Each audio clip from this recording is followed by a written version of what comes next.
Hello and welcome to the Hindu News Analysis by Rao IAS Academy. So, in this session, we will discuss all the important and relevant news articles. See, before actually discussing all these important articles, please subscribe to Rao IAS Academy YouTube channel and also hit the bell icon so that you will get all important updates regarding our classes. Okay, so first discuss the yesterday given practice question.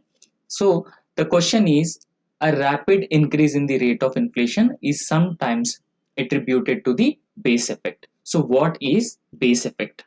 The options are it is impact of drastic deficiency in supply due to failure of crops. Option B, it is the impact of the surge in demand due to rapid economic growth. Option C, it is the impact of price levels of previous year on calculation of inflation rate. And option D is none of the above. The correct option for this question is option C.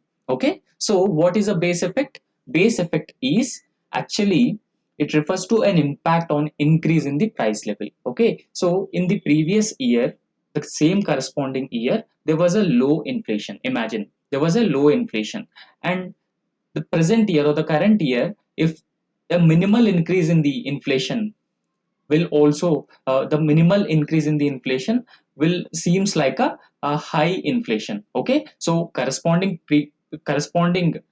year inflation in the previous year, there is a low inflation. Okay, but this year there is a little higher inflation than the corresponding period. Okay, so this is primarily the impact of the previous year inflation on the current year inflation is what is called as a base effect. Okay, so it refers to an impact in increase in price level, okay, corresponding to the previous year inflation over the corresponding rise in price levels of the current year. If the inflation rate was low in the corresponding period of the last year, that even a small increase in the price of index will give a high rate of inflation this year. Okay, so the correct answer for this question is option C. It is the impact of price levels of previous year on the calculation of inflation rate. So today's practice question is India is regarded as a country with demographic dividend. So this is due to why India is known as a country of demographic dividend. The options are it's a high population in the age group below 15 years. Option B, it's high population in the age group of 15 to 64 years. Option C, it's high population in the age group of above 65 years. Option D, it's high total population. Okay, so this is very easy question. You have to attempt this question and comment the correct answer in the comment box. Okay, so these are the list of important and relevant news articles. They are important for both prelims and mains exam. Okay, so the first article is the tussle over services in Delhi. We have been discussing this article since last few days. Okay, so the central government passed an ordinance. This ordinance created the National Capital Territory Civil Services Authority, and chairman of this authority is chief minister, and this is to bypass the Supreme Court judgment with that the constitution bench judgment that was given few days back about the control over the administration in Delhi.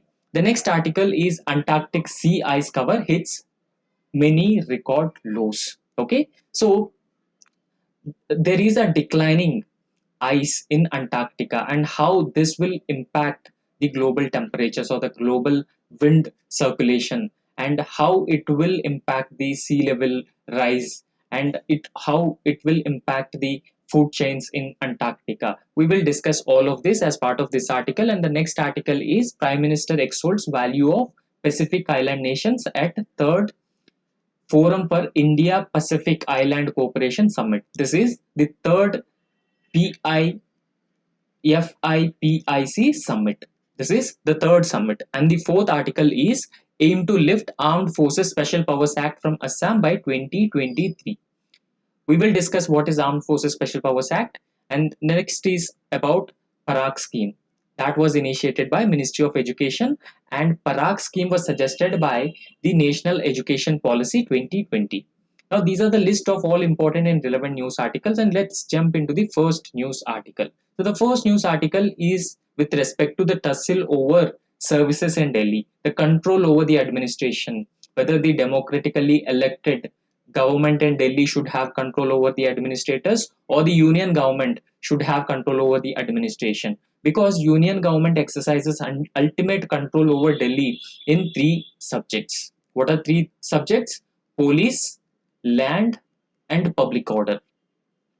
On these three subjects, the union government exercises ultimate control. The union government also says that since the civil servants in Delhi are governed by the central services rules, the ultimate control over the civil servants in Delhi is with the union government. On the other hand, Delhi government claiming that the government is responsible for the people because it is a democratically elected government. So therefore, the civil servants or the bureaucrats should also be responsible for the government in Delhi. Okay, and here Supreme Court has also come up with a triple chain test where it has demarcated the responsibilities of different agencies to each other. And apart from that, the Delhi government policies have to be implemented by the bureaucrats. So therefore, the bureaucrats have to be responsible to the Delhi government. Recently, this issue was decided by the Constitution bench of the Supreme Court.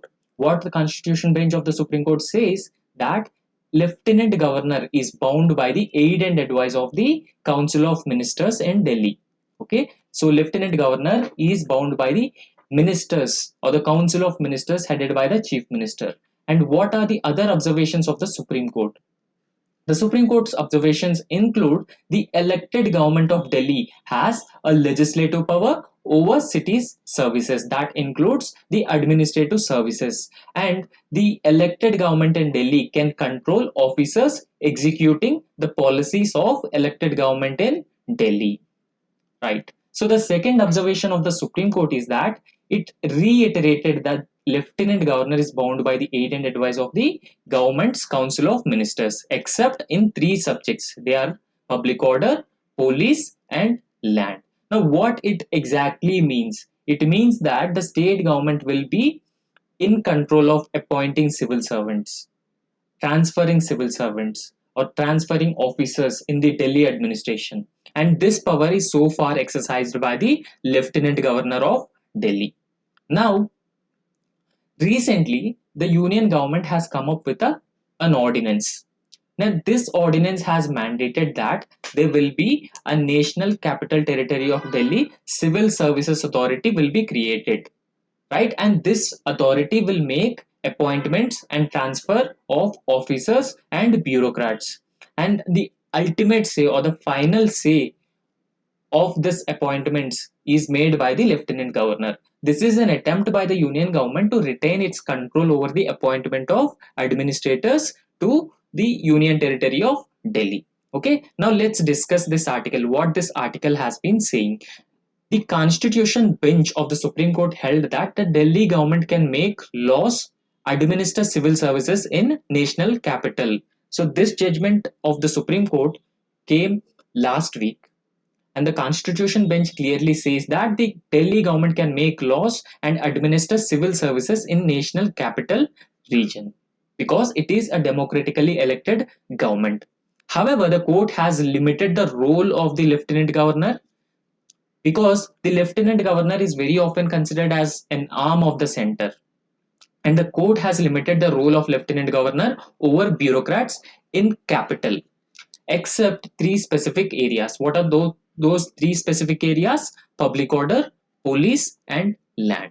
Now, this judgment of the Supreme Court intended to strike a balance between the national interests of the center in the capital region and also the authority of the elected Delhi government. The Delhi government is elected by the people in Delhi. So therefore, it is a democratically elected government, and the judgment is an attempt to balance the different interests, the national interests of the union government and also the authority of an elected Delhi government to legislate and administer meaningfully through professional civil service officers deputed to various departments of the Delhi government.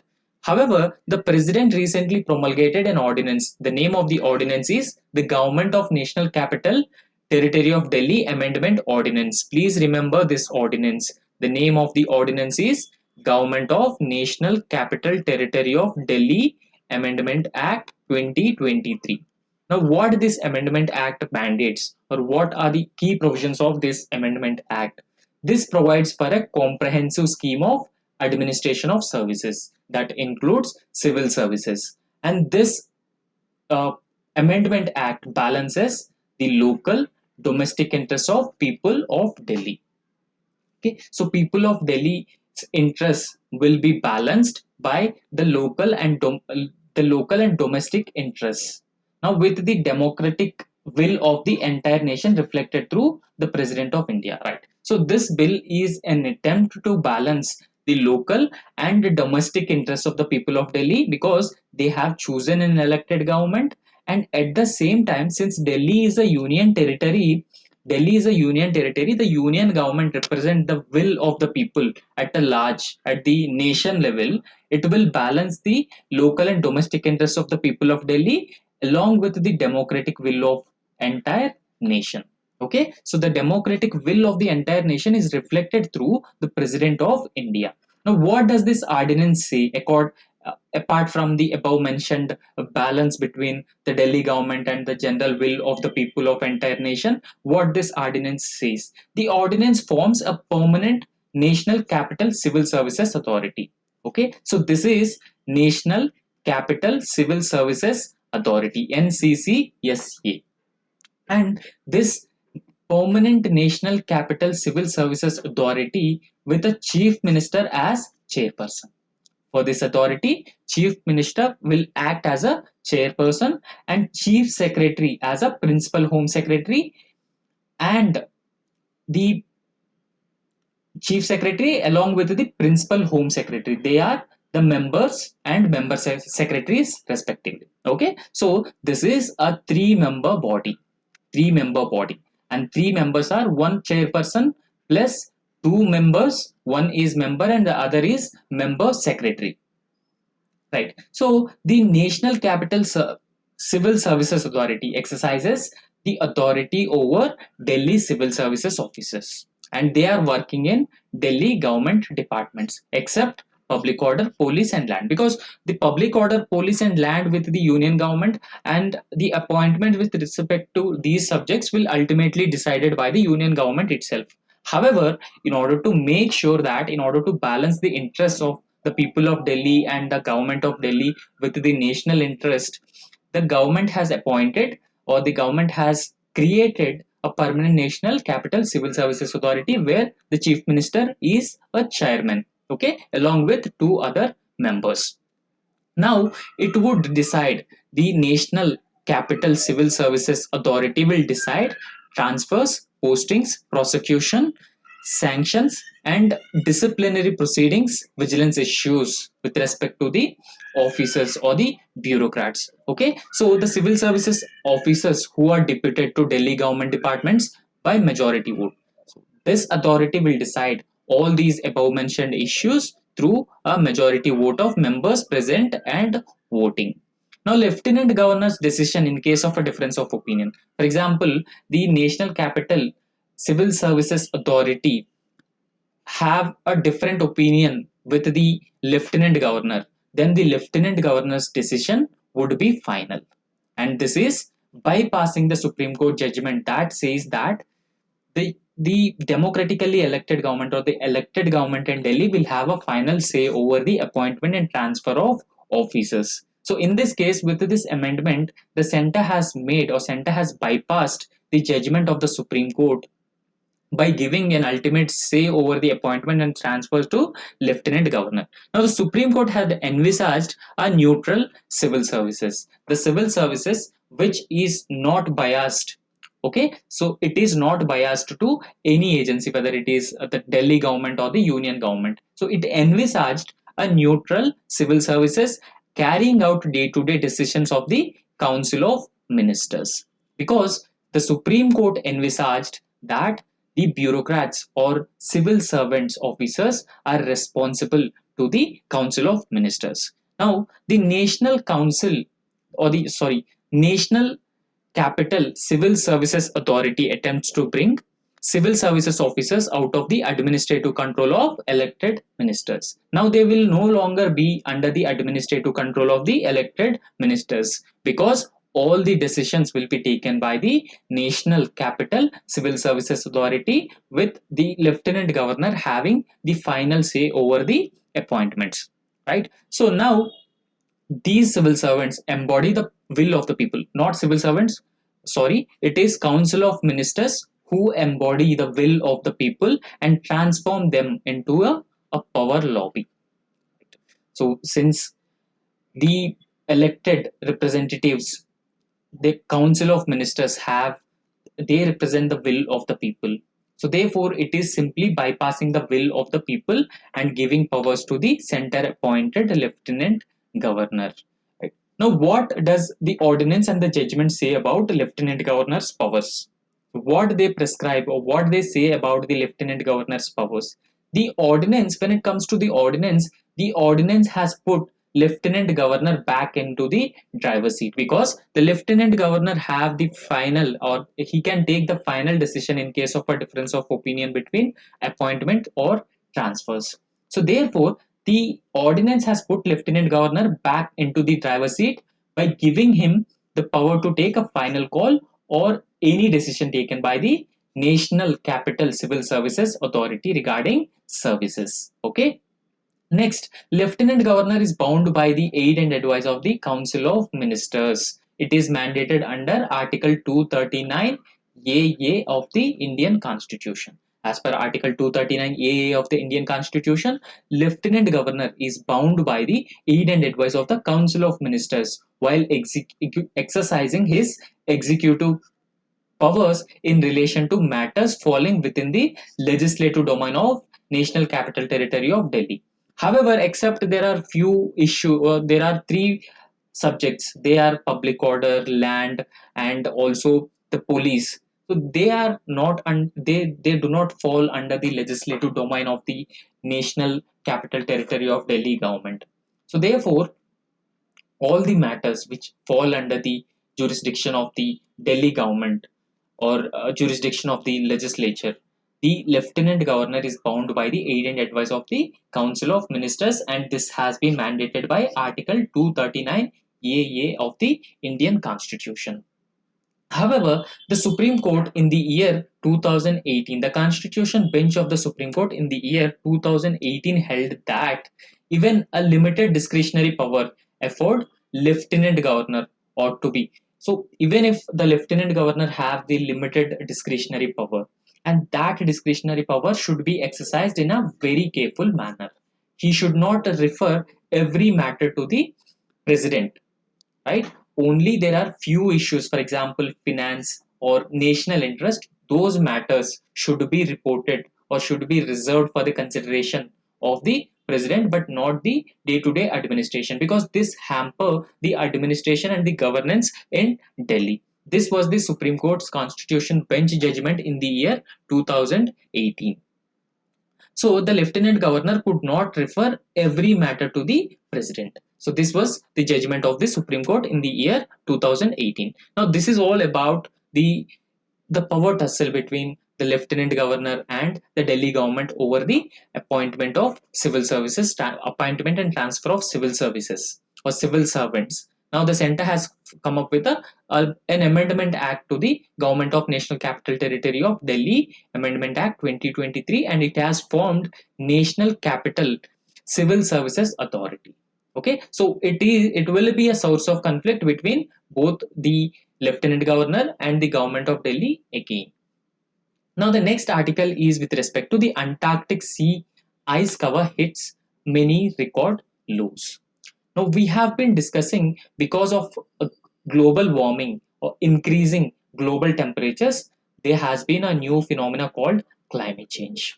Climate change. With the climate change, the glaciers are melting in a faster pace or in a rapid pace. So melting glaciers have several consequences. For example, most of the fresh water is sourced from the glaciers. When melting of glaciers creates water crisis, and it will also impact the habitat of the few animals who live on glaciers, for example polar bear. So it will also impact the food chain. And when melting glaciers will also result in rising sea levels. Rising sea levels means flooding of coastal areas and loss of livelihoods and increased intensity of disasters like cyclones and storm surges into the low-lying coastal areas. So therefore, due to climate change and the global warming, Antarctic sea ice cover hits many record lows. Now we will discuss this article. So here the graphs have been representing the ice cover decline over a period of time in Antarctica. Now on February 19, the extent of ice sea in the Antarctica fell to a lowest level ever recorded in the history. Now, the ice cover in the Antarctic is recorded at a lowest level. Okay, it is recorded at a lowest level. So this is continuation of worrying trend where sea ice cover shrinks as global temperatures have been rising. Since the global temperatures have been rising at a rapid pace, at an increasing pace, and this has been leading to the sea cover or the sea ice shrinking at a rapid pace. However, the data shows that in the last 6 years, the Antarctic sea ice cover has recorded major decline. Now, it has been further increased in the last 6 years. However, the increased melting of sea ice leads to rise in global sea levels. There are few cities in India and small island developing nations. There are chances that these cities and these islands would ultimately submerge underwater if sea levels increase further. So, therefore, there is an imminent need to arrest the melting of glaciers and also reduce the sea levels, or also action. There is a need for collective action to reduce the rising sea levels. This will significantly alter the marine ecosystem as well. Because of increasing temperatures, several marine species may not be able to adapt to increasing temperatures, and that would ultimately lead to the species extinction at a massive scale. However, according to NASA, meltwater from Antarctica ice accounts for about the one third of sea level rise at the global level since 1993. Now, Antarctica alone contributing to around 1.1 by third of the sea level rise across the globe. So you can imagine the scale of danger involved with melting of glaciers in Antarctica region. However, such a drastic such a drastic reduction in ice also changes the way in which water flows across the world. How water flows across the world. So, what are the impacts of melting glaciers? We need to discuss about those impacts of melting glaciers. So, melting glaciers result in drastic reduction in ice, also changes the way in which water flows across the world, because we have discussed the majority of the freshwater sources are from glaciers alone. Glaciers alone.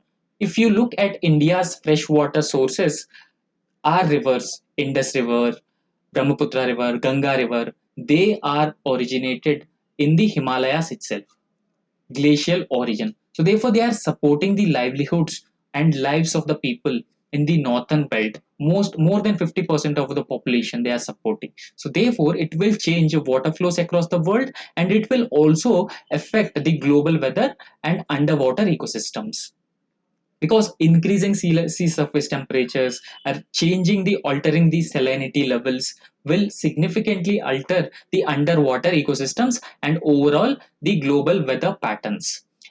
Increasing sea surface temperature will also result in increasing intensity of cyclones and weather phenomena like El Nino that brings droughts into India and East Asia, Southeast Asia regions, or the Western Pacific Oceans, or La Nina phenomena that brings floods. So therefore, it creates phenomenons like El Nino and La Nina more intensely. So the Southern Ocean, according to a report by the Intergovernmental Panel on Climate Change, it says that the Southern Ocean is very important for transfer of heat from the atmosphere to the global oceans. Southern Ocean actually transfer the heat from the atmosphere to the global oceans. However, scientists have been saying that an increase in the cold fresh water from the melted ice will lead to the disruption in the way the heat is distributed between atmosphere and the global waters. Okay, because the southern ocean plays a very crucial role. Southern ocean is an ocean south to the Indian Ocean and south to the Pacific Ocean. This is called as a southern ocean, and southern ocean plays a very important role in heat circulation. Heat is generally circulated from one region to the other region. For example, the tropical areas experience the warmer climates, so therefore the warm climate or the warmer waters would start moving towards the polar regions, and the cold water would start moving towards the tropical regions. So therefore there would be a balance of heat. Now southern ocean plays a very important and a very crucial role, but due to the global warming or the melting of sea ice, this distribution would get disturbed. Apart from this, this change in temperature and density can subsequently affect weather patterns and will also alter deep water nutrient flows will also gets impacted. Beyond underwater nutrients, algae that feed on smaller crustaceans like krill, which feed on whales, seals, penguins, they are primarily live in Antarctic and Arctic regions. Now, krill, which feeds on whales, seals, penguins, and other birds are found to growing on sea ice. So they found to be growing on sea ice. When sea ice has been melting or diminishing sea ice means that leads to less food available to support the Antarctica food chain. Okay, so there will be less food available to support the Antarctic food chain. So you can see here how the polar bears have been struggling for the sustenance or struggling for survival when glaciers have been melting faster. So these polar bears cannot survive in any other places except these polar regions.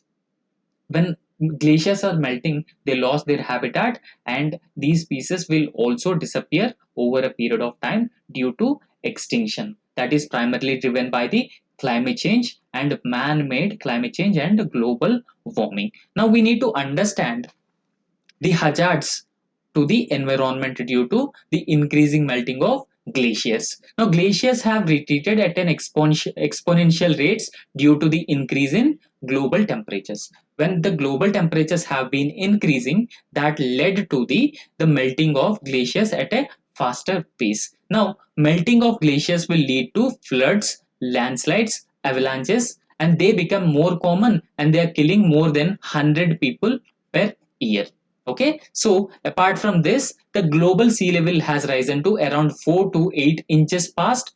In the past century itself, it has risen to 4 to 8 inches, and due to the glacial retreat. Okay, so the increase in the sea surface temperatures is primarily because of the glacial retreats. Now, without glacial water, the water temperatures increase and it causes aquatic species to disappear and food chain to disrupted. Now the food chain will be disrupted and the aquatic species will also get impacted. The underwater nutrient cycle will also be disturbed because of increasing glacier melting. Now apart from this, many animals live on glaciers.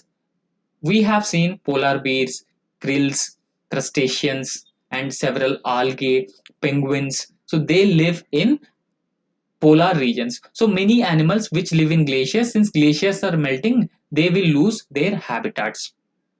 Melting ice in the Arctic could disrupt the Atlantic Ocean currents, which produces heat and drop glacial temperatures by 10 to 20 degrees. So these are some of the important facts related to the glacier melting. So the facts is that the total global ice mass lost from Greenland, Antarctica was about 4.3 trillion tons, which added to around 0.5% or zero point 0.5 inches increase in the sea levels, and this will be enough to cover US in 1.5 feet deep in sea. So the entire the melting of glacier, so you can imagine the scale or the extent of the melting of glaciers and its impact on different regions. Now apart from this, through this infographic, we will try to understand why sea level rise is a concern. Why sea level rise is a concern? So sea levels are rising because of climate change. Climate change is one reason for rising sea levels because the thermal expansion takes place. When the ocean water heats up, that led to the expansion of the ocean water. When ocean water expands, it submerges the low lying areas. Okay, so due to the thermal expansion, the ocean water expands, and expanded water will increase the sea surface and will also result in the flooding of low-lying areas. Now, apart from thermal expansion, the melting of ice will also result in increasing sea surface temperatures, and not just increasing sea surface temperature, but sea surface levels will also increase, and that lead to higher sea levels. Okay, this ultimately lead to higher sea levels. However, the sea level creates risks for our coast.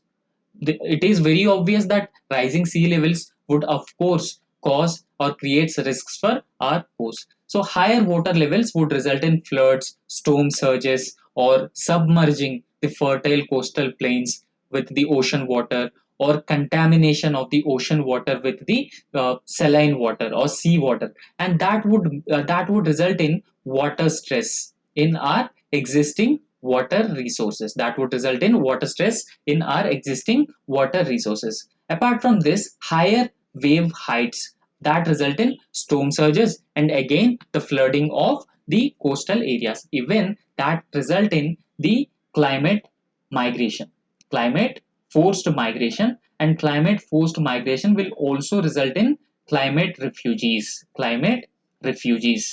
where no country would be ready to take the responsibility of the climate refugees. However, if you understand the greater responsibility, or the countries which are actually responsible for the global warming and climate change, they are not taking the responsibility. They are not ready to transfer the finances to the developing countries, least developed countries, or the island countries, and they are also not ready to transfer technology and also transfer finances, and this would result in various threats to land, roads, railways, hospitals, and schools infrastructure projects. This is very obvious. This would threaten the agriculture ecosystems, and this would threaten the coastal plains, and this would destroy or destruct the habitats, and this would also intensify droughts, floods, cyclones, and that would damage the infrastructure. However, the amount of sea level rise depends on the amount of climate change. Now, sea levels are now 19 centimeters higher. Okay, so as of now, the sea levels are 19 centimeters are higher when compared to the beginning of the 20th century, and they will continue to rise over the next few centuries. There is no doubt, because of the countries are not yet ready to reduce the emissions. Even the developed European Union countries are targeted at achieving the carbon net neutrality by the year 2050. So, in that case, it is impossible to reduce the increasing temperatures by 2 degrees Celsius by the end of this year, as committed by the COP21 Paris Summit. So, in this case, the global warming, or the sea surface or sea levels, will continue to rise over the next centuries. However, if we limit our emissions, sea level rise could be reduced. The nations should make a faster transition into the renewable energies. They use less fossil fuels, and nations should also use the carbon, or nations should also achieve the carbon neutrality targets as early as possible, and the developed countries should not neglect their responsibilities towards the entire world. They have to transfer the technology and finances to developing countries, so that this will help build capacities of these poor and developing countries achieve their targets. And they are also facing a lot of challenges because of the rising sea levels, increasing the intensity of cyclones, disasters, and so that impacting their food supplies. So therefore, the countries should help, the developed countries should help the least developed countries and the developing nations. And approximately 1 centimeter rise in sea level on a gentle slope of a beach would result in a 1 meter water further landwards. Okay, so even if 1 centimeter increase in the sea level, that would push water to at least 1 meter into the landwards. So you can imagine the scale of, the sea level rise will have an impact on the coastal areas. Now, this is all about this article, rising sea levels and melting of glaciers in the Antarctic region. So the next article is with respect to the Forum for India Pacific Cooperation. Okay, the Forum for India Pacific Islands Cooperation. Now, recently, Prime Minister Narendra Modi attended G7 summit, and he is a special invitee to the G7 summit, even though India is not a member to the G7 grouping. Because since India is a current chair of the G20 summit, G7 grouping invited Prime Minister Narendra Modi as a special invitee. Now, after the G7 summit, Prime Minister Narendra Modi traveled to Papua and New Guinea to hold to hold third Forum for India Pacific Island Cooperation meeting. So this is actually the third summit. So in this summit, Prime Minister Narendra Modi stressed on various issues. So what are those issues? So please go through all the countries which are part of these are called as the least developed countries or small island developing nations which are part of the Pacific Ocean. All these countries are part of the Pacific Ocean, and these are all the member countries of Forum for India Pacific Island Cooperation. Okay, India Pacific Island Cooperation. So the countries include Palau, Federated States of Micronesia, Marshall Islands, Nauru, Kiribati, Samoa, Tuvalu, Cook Island, Tonga, Fiji Island, Vanuatu, Solomon Islands, and Papua New Guinea. So these are totally the 14 countries. Okay, 14 countries which are part of the Forum for India Pacific Island Cooperation. Total 14 countries are part of this grouping. Now, the Forum for sorry. So the Forum for India Pacific Island Cooperation 3 Summit that was held in Port Moresby, Papua New Guinea. So you can remember this name if you are preparing for state PSC examination. So this summit was conducted in Port Moresby, that was in Papua New Guinea.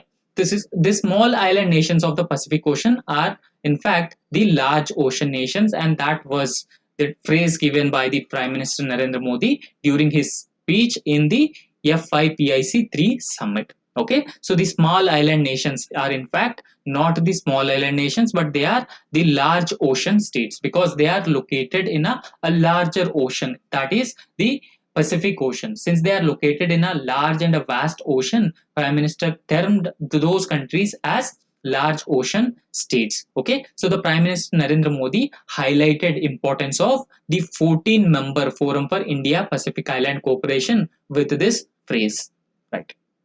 So India is in favor of free, open Indo-Pacific region, and this free, open Indo-Pacific region would rightly benefit all the Pacific island nations, small island nations, which are part of the Pacific Ocean, or they are also called as small island nations. Now, India is committed to free and open Indo-Pacific region, and India is also focused on India's commitment to assist the development goals of the member countries in the Pacific Ocean, particularly the small island nations.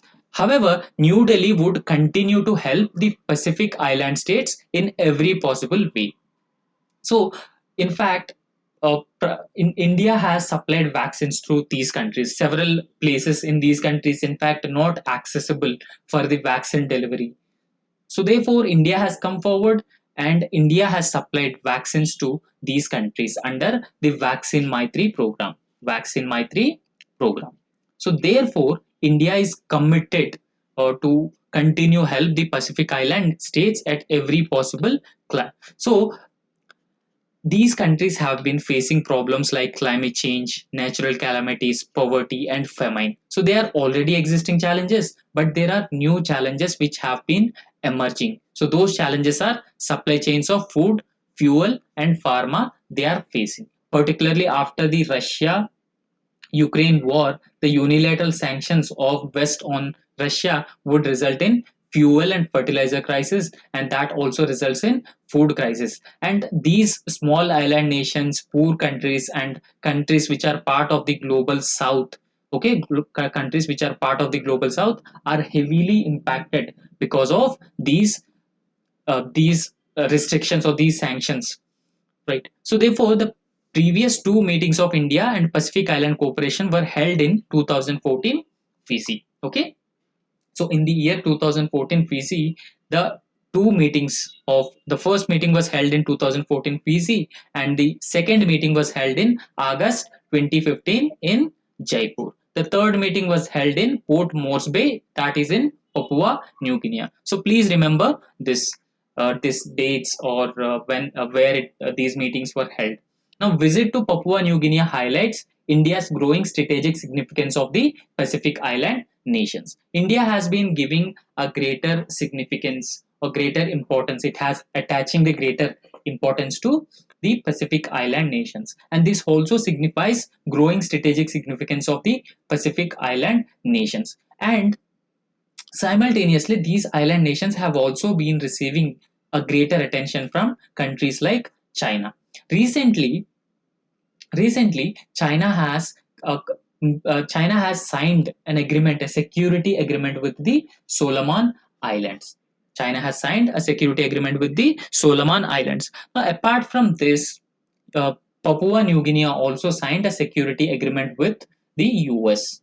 Recently, it was signed. Now, the countries which are part of the Forum for India Pacific Island Cooperation consists of Cook Island, Fiji, Kiribati, Marshall Islands, Federated States of Micronesia, Nauru, Niue, Samoa, Solomon Islands, Palau, Papua New Guinea, Tonga, Tuvalu, and Vanuatu. So all these countries are part of total 14 countries. These 14 countries are part of the FIPIC. Okay, so this is all with respect to the third meeting of Forum for India Pacific Island countries. Okay, this is the third meeting. Now, next article is with respect to the Parak. Okay, this is about the Parak. So Parak is an assessment program that was actually introduced by the Union Education Ministry, and it is also suggested by the new education policy. Now the article is Education Ministry holds meet on Parak that is aimed at unifying 60 school boards. We have a different school boards across the country. Okay, so this is a known fact. For example, Tamil Nadu have their own school board and they conduct their own exams, and Andhra Pradesh have their own board. The southern states have their own boards, and in a similar way, Bihar also have their own board. And at the national level, we have NCRT. Okay, so that looks after the uh, national level syllabus, and that is a national level board. In the same way, there are different boards. So when there are different boards, there are chances that there will be a different assessment. So therefore, in order to avoid the different assessment, in order to make the assessment more and more uniform, the Union Education Ministry has started the or launched the Parak program or the Parak initiative. Now we will discuss what this Parak. Now, Parak is aimed at unifying total 60 school boards. Now, Parak is a benchmark assessment framework, and this has been proposed by National Education Policy in the year 2020. Now, with respect to prelims, this is very important. So, please understand all these points very, very carefully. Now, Parak is aimed at creating a benchmark framework for assessing students at the secondary level and higher secondary levels. Third, the Parak is aimed to achieve a uniformity among states' central boards. Since we have several state boards and one central board, this will try to achieve the uniformity among state boards and central boards. Now, which is now a diverse evaluation criteria resulting in huge differences in scores. So they will, since there is a diverse evaluation criteria, there is a huge difference in scores among students across the different parts of our country. So the proposed regulator, Parak. So the full meaning of the Parak is performance assessment, review, and analysis of knowledge for holistic development. So this is the total meaning of the Parak scheme. So again, performance assessment, review, and analysis knowledge for holistic development. So we'll work to eliminate the emphasis on rote learning. So this will emphasize on moving or avoiding the rote learning, and it is learning that National Education Policy envisions. National Education Policy suggested that the schools or the education system should move away from the rote learning. Now, Parak will eventually become the national single window source of all assessment and the related information and expertise. So this will contain all the information and assessment at the national level. Now the National Assessment Survey will be conducted by Parak itself in the year 2024. Now the National Assessment Survey is being conducted by the Ministry of Education. So since the Parak was established from 2024, Parak itself conduct the National Assessment Survey from 2024. Okay. Now Parak will be established for continuous tracking, learning, conceptual assessment, and data-driven decision making. So this is all about the Parak scheme, and that is aimed at unifying 60 school boards. So the next article is with respect to the Armed Forces Special Powers Act. Okay, so the Armed Forces Special Powers Act. So the news article is that Assam Chief Minister Himanta Biswa Sharma says that by the end of 2023, there are few regions within Assam. Okay, so few regions within Assam. Still, these regions have Armed Forces Special Powers Act is being implemented. Okay, so it is in force in these eastern region. So therefore, Himanta Biswa Sharma says that since the improvement in the security situation in the few pockets of Assam, there are chances that the Armed Forces Special Powers Act would lift from the state of Assam. Right. So if you go into the details of the Armed Forces Special Powers Act, so this was introduced in the year 1958, and this confers the members of the armed forces special powers, or they have the special powers to rein in suspects in declared or disturbed areas. Okay, they will be deployed in disturbed areas, and they have more powers. Okay, right. So on account of insurgent activities, in case of an insurgent activities, and that result in areas being declared as a disturbed areas. Now it has been in force in Manipur since the year 1980, and the alleged excesses committed under it are the reasons why activists like Irom Sharmila has been hunger strike since 2000. See, the Armed Forces Special Powers Act still in implementation in few pockets of Assam, Nagaland, and Manipur. However, there are allegations against the security forces that they are committing the human rights violations in the areas where they are deployed. Okay, so even there was a Supreme Court judgment with respect to the Armed Forces Special Powers Act. Now, what are the special powers which are enjoyed by the security forces under Armed Forces Special Powers Act? It allows any commissioned officer, warrant officer, non-commissioned officer, or any other person of equivalent to rank to uh, fire upon, use force against any person acting in contravention of any law for the time being in force in a disputed area. So they are empowered to open a fire. Okay, so they are allowed to fire upon or use force against any person acting in contravention of any law for the time being in force in the disturbed area. So they can also arrest the suspicious people without a warrant. Without warrant, they can arrest the people, the suspicious people, and they can also destroy the structure and suspected to be house of an arms dump, shelter, which armed forces attacks are made or likely to be made. So the fourth power is they can conduct searches without warrants, and they can also arrest individuals without warrant for the evidence or to recover wrongfully confined persons or property of arms explosives.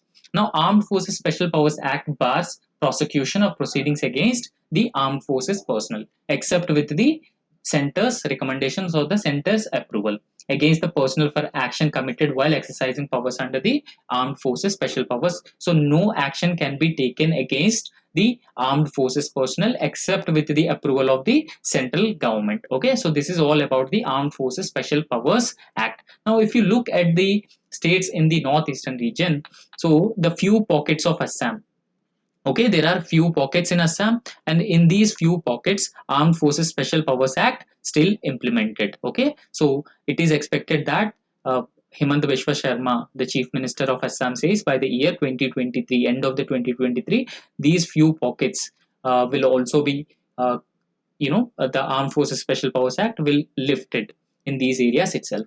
And it is in implementation in Manipur and Nagaland itself. So if you look at the timeline, now Arunachal Pradesh, there is no Armed Forces Special Powers Act, and also Tripura and Mizoram are out of the Armed Forces Act, apart from Meghalaya. Now, when was Armed Forces Special Powers Act was introduced in the northeastern region? So when it was exactly introduced? So in Nagaland, 1958, it was first introduced. Okay, so Nagaland it was first introduced, followed by Nagaland, Mizoram 1968, and it was removed in 1986. And in Tripura, it was implemented in 1970 and removed in 2015. And Manipur, it was implemented in 1980. Arunachal Pradesh, 1987. Assam, 1990. Meghalaya, 1990, and it was removed in 2018 due to improvement in the security situation or reduction in the incidence of insurgency. Okay, so these are all the important and relevant articles for today's discussion. Okay, so please subscribe to our YouTube channel, and thank you.